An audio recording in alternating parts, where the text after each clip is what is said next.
जय हिंद साथियों। आज हम पढ़ने वाले हैं एम.एन. श्रीनिवास जी के बारे में। इनका पूरा नाम मैसूर नरसिम्हाचार्य श्रीनिवास है।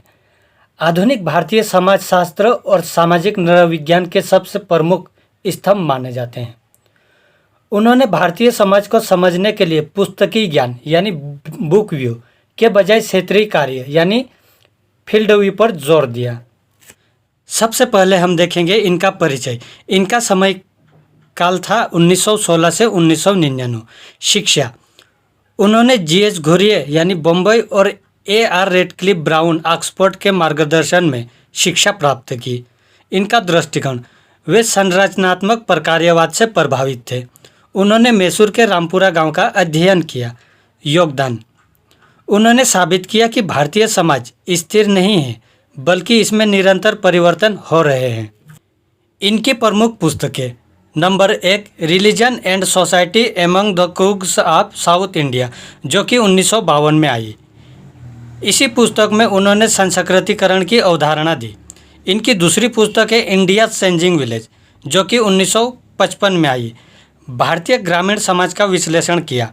और तीसरी बुक है इनकी social change in modern India, जो कि 1966 में आई। इसमें उन्होंने संस्कृतिकरण और पश्चिमीकरण की प्रक्रिया को विस्तार से समझाया। और चौथी बुक है इनकी द रिमेंबर्ड विलेज, यानी 1976 में आई थी। रामपुरा गांव पर आधारित उनकी सबसे प्रसिद्ध एथनोग्राफी यानी नरवंश विज्ञान है।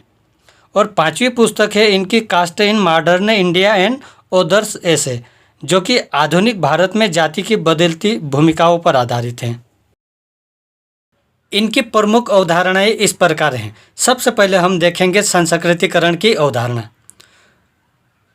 वह प्रक्रिया जिसमें एक निम्न हिंदू जाति या जनजाति किसी उच्च जाति के रीति रिवाजों, विचारधारा और जीवन शैली को अपनाकर अपनी सामाजिक स्थिति को ऊंचा उठाने का प्रयास करती हैं।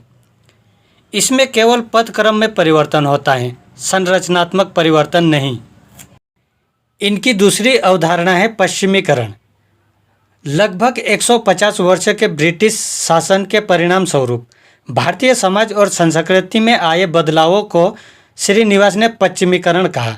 इसमें तकनीक, संस्थाएं, विचारधारा और मूल्य जैसे मानवतावाद और तर्कवाद में बदलाव शामिल हैं। तीसरी अवधारणा है इनकी प्रभु जाति यानी डोमिनेंट कास्ट।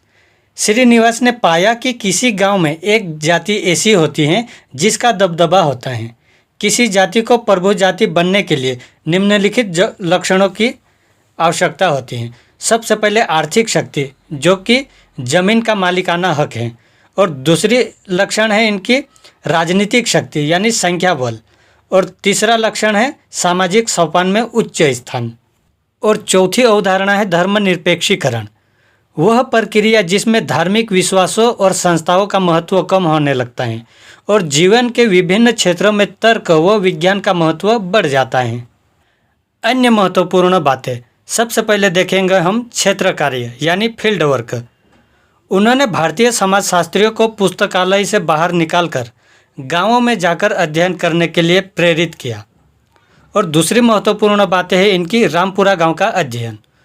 उन्होंने दिखाया कि गांव केवल जातियों का समूह नहीं है बल्कि वहां जातियों के बीच आत्मनिर्भरता यानी जजमानी प्रथा भी पाई जाती है। और तीसरी महत्वपूर्ण बात है इनकी वोट बैंक। वोट बैंक शब्द का सबसे पहले प्रयोग एम.एन. श्रीनिवास ने ही किया था। उन्होंने बताया कि कैसे राजनीति में जाति का उपयोग एक संगठित शक्ति के रूप में किया जाता है। और चौथी महत्वपूर्ण बातें हैं इनकी पदक्रम बनाम संरचना। उन्होंने स्पष्ट किया कि संस्कृतिकरण से कोई जाति ऊपर तो उठ सकती है लेकिन जाति प्रथा का ढांचा नहीं बदलता है। निष्कर्ष, एम.एन. श्रीनिवास ने भारतीय समाज को देखने का नज़रिया बदल दिया। उन्होंने दिखाया कि जाति प्रथा कठोर होने के बावजूद गतिशील है और भारतीय गांव आत्मनिर्भर इकाइयों न होकर वृहद समाज से जुड़े हुए हैं। धन्यवाद।